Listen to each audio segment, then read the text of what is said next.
Assalamualaikum warahmatullahi wabarakatuh. Alhamdulillah nahmaduhu wa nasta'inuhu wa nastaghfiruh wa na'udzu billahi min shururi anfusina wa min sayyiati a'malina. May yahdihillahu fala mudhillalah wa may yudlilhu fala hadiyalah. Asyhadu an la ilaha illallah wahdahu la syarika lah wa asyhadu anna Muhammadan abduhu wa rasuluh.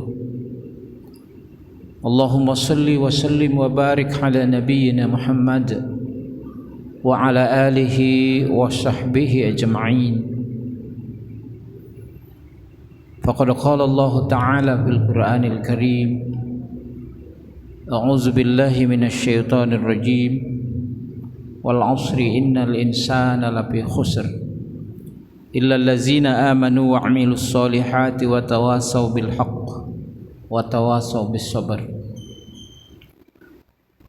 Jamaah Masjid Syuhada yang sama-sama dirahmati Allah, puji dan syukur kembali kita sampaikan kepada Allah Subhanahu wa ta'ala, karena pada saat ini alhamdulillah kita kembali dapat menikmati pemberian Allah Subhanahu wa ta'ala berupa kekuatan, kesehatan, kesempatan, sehingga kita bisa berhadir di masjid yang dimuliakan oleh Allah Subhanahu wa ta'ala ini. Salawat dan salam kepada junjungan kita Nabi besar Muhammad sallallahu alaihi wasallam beserta para sahabat, tabi'in, serta keluarga dan pengikut-pengikut Rasulullah sallallahu alaihi wasallam sampai kelak yaumil qiyamah. Jemaah yang dirahmati Allah, kajian kita pada malam ini insyaallah kita akan lanjutkan sirah nabawiyah, masih terkait dengan profil sahabat Rasulullah sallallahu alaihi wasallam Utsman bin Affan radhiyallahu anhu. Insyaallah pada pertemuan ini mungkin bagian akhir dari sejarah perjuangan dakwah Utsman bin Affan selama kepemimpinannya 12 tahun. Kalau kepala desa mungkin ini 2 periode, 6 tahun. Beliau memimpin umat Islam sebagai khalifah yang ketiga itu selama 12 tahun. Dan di usia yang cukup tua, karena beliau meninggal pada saat usia 82 tahun. Sebagaimana pada pembahasan sebelumnya kita sudah menguraikan bagaimana jejak perjuangan dari sahabat ini ketika menjadi khalifah, tetap melanjutkan perjuangan umat Islam sehingga berhasil menguasai beberapa negara, bahkan sudah mencapai ke negara-negara Afrika hari ini, Afrika Utara, Afrika Selatan. Demikian juga hampir menyeberangi benua Eropa. Dan terakhir pada saat Khalifah Utsman bin Affan ini memimpin,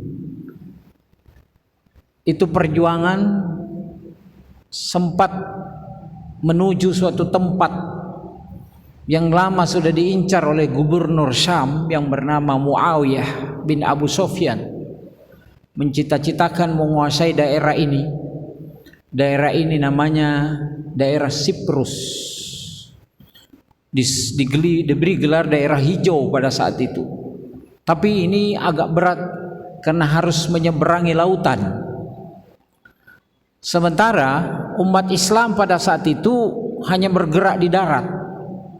tidak mengenal armada laut. Sementara jejak umat Islam sudah menyebar kemana-mana. Dan pada saat Muawiyah bin Abu Sufyan menjadi gubernur di Syam, pada zaman Umar bin Khattab memimpin khalifah kedua, itu pernah berkirim surat kepada Khalifah Umar agar sudah saatnya umat Islam memiliki armada laut. Jadi surat Muawiyah ini, gubernur Syam, disampaikan kepada Umar bin Khattab. Ternyata Umar bin Khattab tidak merespon, karena pada saat itu memang tentara umat Islam itu hanya pahamnya di darat, tidak pernah mengenal lautan, apalagi naik kapal pada saat itu. Nah, setelah wafatnya Umar bin Khattab digantikan oleh Utsman bin Affan, ini Muawiyah bin Abu Sufyan ini kembali berkirim surat kepada Utsman bin Affan, mengusulkan agar sudah saatnya umat Islam memiliki armada laut. Nah, pada saat itulah Muawiyah datang ke Madinah, bukan hanya berkirim surat, tapi berdialog dan berdiskusi langsung dengan Utsman bin Affan. Setelah terjadi dialog yang panjang, Muawiyah meyakinkan bahwa umat Islam harus berkembang menyeberangi lautan. Sementara pada saat itu Konstantinopel di bawah kekuasaan Romawi Timur itu sudah memiliki ribuan armada, sudah memiliki armada laut. Inilah yang menarik oleh Muawiyah untuk disampaikan kepada Utsman bin Affan bahwa sudah saatnya umat Islam memiliki armada laut. Makanya dalam sejarah armada laut umat Islam itu dimulai muncul pada zaman Khalifah Utsman bin Affan. Meskipun terjadi dialog, karena Utsman bin Affan mempertanyakan dari mana mendapatkan tukang-tukang untuk membuat kapal itu, di mana memiliki keahlian. Setelah dijelaskan oleh Muawiyah bahwa umat Islam ini saat sudah tersebar kemana-mana, sudah sampai ke Rumania, Azerbaijan, ke Afrika, sehingga tenaga-tenaga itu bisa didatangkan untuk membuat kapal. Akhirnya usulan dari Muawiyah ini disetujui oleh Utsman bin Affan. Maka diprogramkanlah oleh Muawiyah bin Abu Sufyan ini untuk membuat armada. Pada awalnya di beberapa daerah, itu terutama daerah Gaza, ada pinggiran laut Gaza, di situ dijadikan pusat kegiatan pembuatan kapal armada. Bahkan dalam sejarah itu sempat dalam kepemimpinan Utsman bin Affan itu memiliki sekitar 200 kapal. Sehingga ketika kapal-kapal ini sudah selesai, maka disitulah dimulai perang laut, perang armada laut berhadapan dengan pasukan Romawi Timur, itu yang memiliki dalam beberapa riwayat itu bahkan sampai 800 kapal laut. Jadi orang Romawi Timur itu sudah memiliki armada kapal laut, dan itulah yang sering digunakan oleh mereka ketika menyerang umat Islam di daratan, untuk menambah tentara mereka. Ketika mereka mengalami kewalahan, datang lagi tentaranya dari laut. Nah, dan ini dicermati oleh Muawiyah sebagai gubernur Syam. Maka dimulailah pada saat itu terjadi apa yang disebut dengan perang laut. Sehingga ketika umat Islam berhadapan dengan Konstantinopel ini, itu pernah terjadi perang antara 200 armada di bawah pimpinan Muawiyah, karena Muawiyah inilah yang disebut dengan Baharul Amir, pemimpin laut, pemimpin di laut. Karena dialah yang memulai peperangan di laut pada zaman Muawiyah waktu beliau menjadi gubernur. Sehingga pernah terjadi serangan dari Romawi Timur dengan menggunakan sekitar 800 kapal menyerang 200 kapal umat Islam. Nah, dalam sejarah ini Konstantinopel ini berada di daerah Turki hari ini. Dan itu meskipun umat Islam belum berhasil menguasai wilayah itu, tapi setidaknya pasukan umat Islam sudah diperhitungkan oleh Romawi Timur, sehingga mereka jarang sudah melakukan serangan-serangan kepada umat Islam. Meskipun kita ketahui nanti Konstantinopel itu ditundukkan oleh Al-Fatih, tapi itu pada abad-abad berikutnya nanti. Itulah pasukan yang terbaik yang mampu menguasai daerah Turki, itu dibawa ke pemimpinan Konstantinopel yang ke-11. Akhirnya nanti umat Islam juga berhasil menguasai daerah Turki, dan hari ini sampai sekarang daerah Turki itu masih dikuasai oleh umat Islam.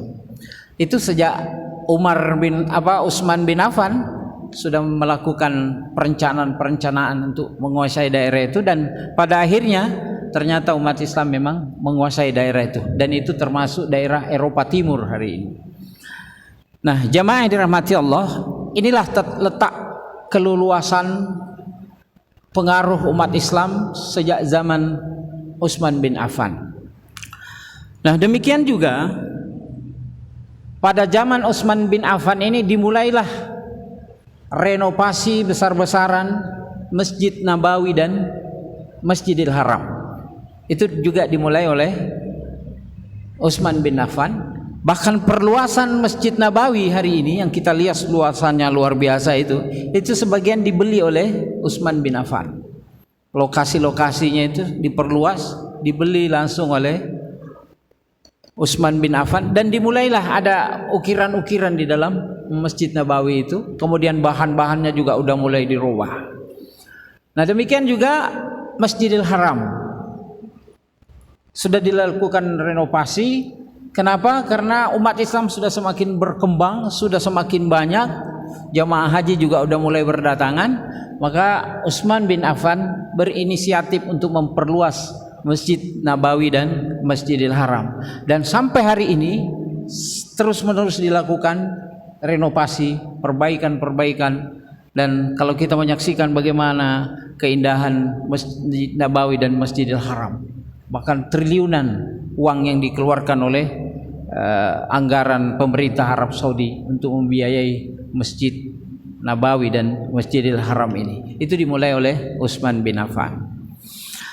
Jemaah yang dirahmati Allah, sebagaimana kita sampaikan tadi bahwa ini bagian akhir dari profil dari Utsman bin Affan, sehingga pada akhir-akhir kepemimpinan Utsman bin Affan ini muncul orang yang bernama Abdullah bin Saba. Abdullah bin Saba ini termasuk tokoh yang kontradiktif. Karena ada yang menganggap ini tokoh fiktif, terutama oleh orang-orang Syiah. Tapi dari beberapa hadis-hadis, kitab-kitab yang kita pelajari, itu ini adalah fakta. Beliau adalah orang Yahudi yang menyatakan diri masuk Islam. Tapi inilah awal mula terjadinya perpecahan di kalangan umat Islam, karena Abdullah bin Saba ini menyebarkan fitnah kemana-mana. Sampai ada kesan Abu Bakar, Umar, dan Utsman itu merebut kepemimpinan Khalifah Ali. Karena Ali lah sebenarnya yang paling layak untuk menjadi khalifah. Itu yang disebarkan oleh Abdullah bin Saba ini. Bukan hanya di Madinah, hampir sedaerah-daerah kekuasaan yang sudah ditundukkan oleh kaum muslimin, dia menyebarkan fitnah sampai ke Basrah, sampai ke Mesir, dan beberapa daerah itu dia sebarkan bahwa tidak benar itu kepemimpinan Utsman bin Affan. Kepemimpinan Utsman bin Affan harus diganti. Utsman bin Affan radhiyallahu anhu harus meletakkan jabatan. Ini yang keliling ini Abdullah bin Saba ini, untuk menyampaikan provokasi dan fitnah-fitnah di kalangan umat Islam. Nah, di sisi lain kepemimpinan Utsman bin Affan banyak yang mulai protes akibat adanya orang-orang dekat dari Utsman bin Affan itu ditugaskan untuk menjadi gubernur di beberapa daerah, termasuk menjadi pendamping-pendamping sekretariatnya. Orang-orang yang ada di sekeliling beliau adalah termasuk kerabat dekatnya. Inilah yang disebut dengan Utsman bin Affan melakukan nepotisme. Tapi ini hal yang wajar. Karena apa? Usia Utsman bin Affan pada saat itu sudah mendekati 80 tahun. Jadi wajar mereka mengangkat orang-orang dekatnya. Tapi inilah kenapa salah seorang orang dekatnya Utsman bin Affan ini salah satunya orang yang bermasalah. Namanya Abdullah bin Sarah.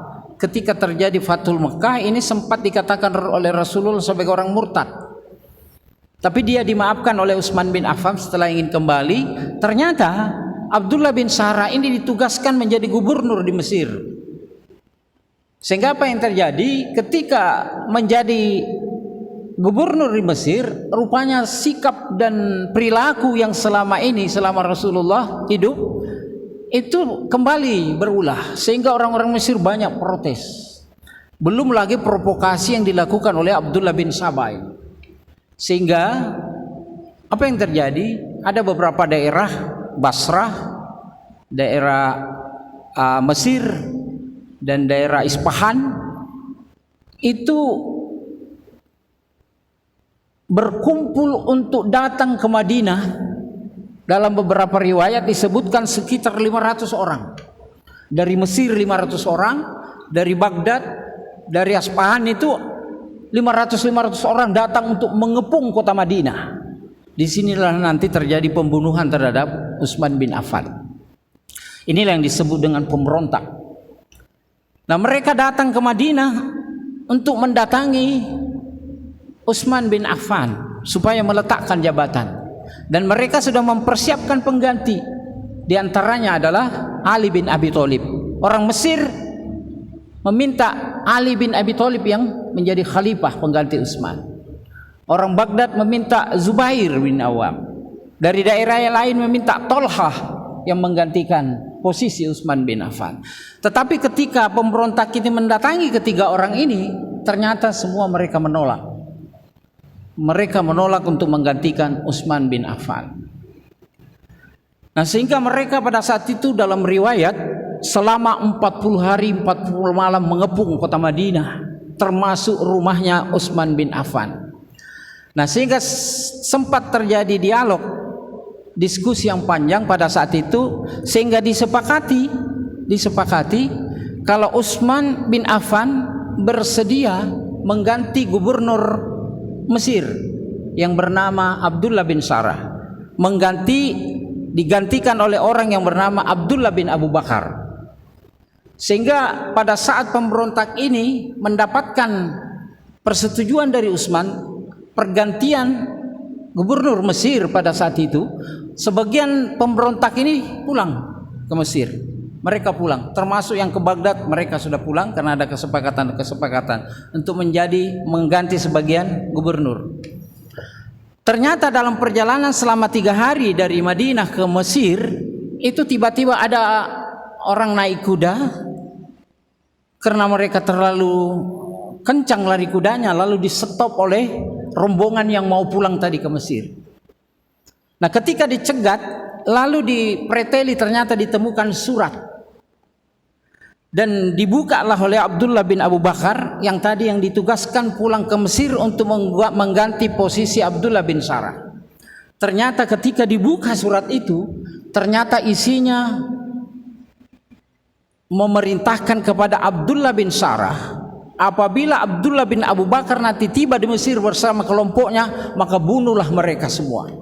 Maka kagetlah para pemberontak tadi yang sudah pulang menuju Mesir ini setelah membaca surat ini, karena mereka menganggap sudah ada kesepakatan bersama untuk mengganti posisi gubernur Mesir. Kenapa ada surat seperti ini? Maka mereka pemberontak ini kembali lagi ke Madinah. Mereka semua yang dari Baghdad, yang dari Isfahan, yang dari Mesir kembali datang mengepung kota Madinah.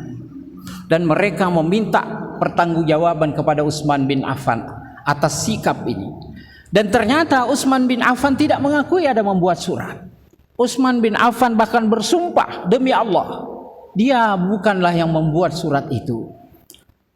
Sehingga ada yang berkesimpulan karena sekretarisnya Utsman bin Affan adalah Marwan bin Hakam, beliau inilah yang dianggap pengkhianat.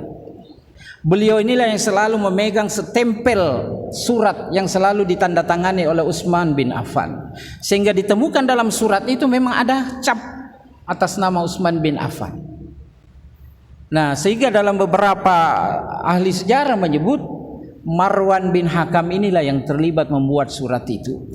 Nah, sehingga ketika Utsman bin Affan menyatakan bahwa bukan dia yang membuat surat itu, mereka mencurigai sekretarisnya lah yang membuat. Sekretarisnya adalah itu tadi, Marwan bin Hakam. Sehingga mereka meminta supaya dihadapkan itu Marwan bin Hakam. Ternyata juga Utsman bin Affan melindungi Marwan bin Hakam.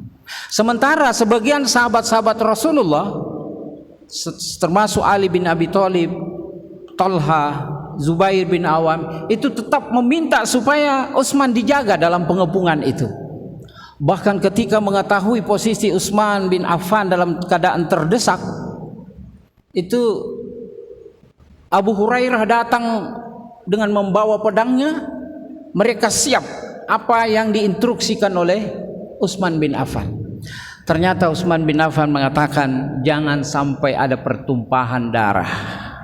Sehingga Utsman bin Affan selalu menyuruh para penjaga-penjaga ini untuk pulang ke rumahnya.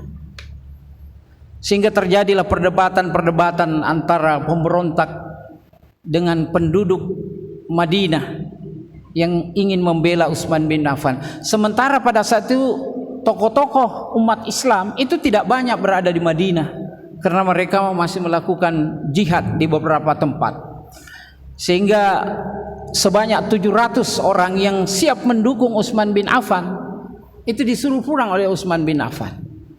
Nah, sementara terjadi perdebatan-perdebatan antara komandan pemberontak ini, termasuk dalam riwayat di situ juga ada yang namanya tadi orang Yahudi yang masuk Islam itu, Abdullah bin Sabah, ada namanya Al-Ghafiqi. Itu semua terjadi perdebatan di situ sehingga mereka mengepung rumah Utsman bin Affan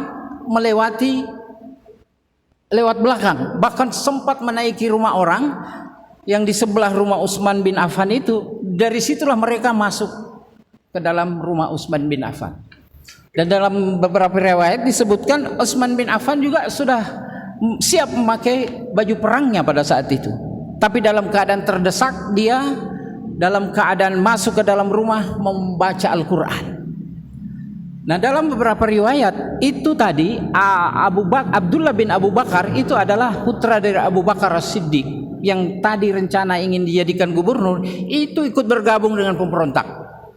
Tapi apa yang terjadi ketika dia berhadapan dengan Utsman bin Affan? Utsman bin Affan radhiyallahu mengatakan, "Wahai Abdullah, seandainya ayahmu Abu Bakar As-Siddiq masih hidup, maka tidak akan terjadi seperti ini." Abdullah bin Abu Bakar keluar dari rumah Utsman, tapi yang lain masuk. Maka yang lain inilah yang mengeroyok Utsman bin Affan sehingga mereka membunuh Utsman bin Affan dalam keadaan membaca Al-Quran. Ketika itulah Nailah, istri dari Utsman bin Affan, melakukan pembelaan dan ternyata tangan Nailah ini pun dipotong oleh orang yang membunuh Utsman bin Affan ini. Inilah kejadian yang luar biasa pada bulan Zulhijjah, terbunuhnya khalifah yang lembut ini, khalifah yang luar biasa perjuangannya, yang juga adalah menantu dari Rasulullah sallallahu alaihi wasallam, terbunuh pada bulan Zulhijjah. Jemaah dirahmati Allah, disinilah mulai terjadi gejolak-gejolak yang luar biasa di dalam perkembangan umat Islam selanjutnya nanti. Demikian juga setelah terjadi pergantian Utsman bin Affan, ketika Utsman bin Affan akan diganti oleh Ali bin Abi Thalib, mulai diprotes oleh Muawiyah bin Abu Sufyan. Karena Muawiyah bin Abu Sufyan menginginkan cari dulu siapa pembunuhnya Utsman bin Affan. Sementara kelompok Ali mengatakan bentuk dulu pengganti khalifah ini. Karena bagaimana mungkin mencari pembunuhnya Utsman bin Affan kalau belum ada penggantinya Utsman bin Affan. Disinilah mulai terjadi gejolak di kalangan pemerintahan umat Islam pada saat itu, sampai nanti berikutnya ketika kita membahas profil dari Ali bin Abi Thalib yang ketika mengganti posisi Utsman bin Affan itu sudah mengalami kesulitan-kesulitan. Disinilah muncul persoalan-persoalan, muncullah perang-perang antara umat Islam, dan selanjutnya akan berlanjut sebagaimana yang kita saksikan bagaimana di kalangan umat Islam selalu terjadi pergeseran-pergeseran, bahkan terjadi pertumpahan darah di kalangan umat Islam ini sendiri. Ini akibat adanya, awal mulanya adalah munculnya fitnah di kalangan umat Islam, dan ini mulai terjadi ketika Utsman bin Affan terbunuh. Jemaah yang dirahmati Allah, mungkin karena ini adalah pembahasan kita bagian akhir dari perjalanan Khalifah Utsman bin Affan, dan insyaallah nanti kalau ada pertemuan berikutnya kita mencoba mengkaji lagi bagaimana profil dari Sayyidina Ali bin Abi Thalib radhiyallahu anhu. Meskipun kita ketahui Ali bin Abi Thalib memimpin umat Islam itu tidak terlalu lama, karena dia sempat menyerahkan ke anaknya, tapi terjadi lagi pertumpahan darah sehingga dia ambil alihlah oleh nanti Muawiyah, sehingga terjadilah perubahan-perubahan sehingga tidak ada lagi kekhalifahan. Muncullah nanti istilah kesultanan, kerajaan dan lain sebagainya. Muncullah kekhalifahan Muawiyah, kekhalifahan Abbasiyah dan lain sebagainya. Jadi inilah mungkin penjelasan bagaimana profil dari Utsman bin Affan yang kita bahas cukup lama, dan insyaallah hari ini sudah berakhir, tetapi tidak mustahil masih muncul nanti pembicaraan Utsman bin Affan ketika kita membahas profil dari Ali bin Abi Thalib, karena disinilah nanti terjadi kelompok-kelompok. Bahkan disenyalir munculnya kelompok ini juga memang pada zaman Utsman bin Affan ini di bawah pimpinan Abdullah bin Sabah inilah. Ada yang mengatakan inilah cikal bakal terbentuknya Syiah itu, karena dialah yang pertama mengagung-agungkan Ali bin Abi Thalib. Meskipun nanti pada saat pemerintahan Ali bin Abi Thalib itu memberi sanksi kepada yang pemimpin pemberontak ini, Abdullah bin Sabah ini, orang Yahudi yang mengaku masuk Islam. Sama juga zaman Rasulullah ada namanya Abdullah bin Ubay yang orang disebut orang yang munafik, menyatakan diri masuk Islam tapi selalu mengganggu umat Islam. Inilah yang menjadi pemicu ketika terjadi persoalan-persoalan di kalangan umat Islam. Mudah-mudahan dengan kajian-kajian ini nanti bisa memberikan contoh bahwa zaman dulu memang sudah terjadi perbedaan-perbedaan di kalangan umat Islam yang berakhir dengan peristiwa yang cukup tragis. Mudah-mudahan itu tidak terjadi lagi di zaman sekarang ini. Demikian akhirul kalam, billahi taufiq wal hidayah. Assalamualaikum warahmatullahi wabarakatuh.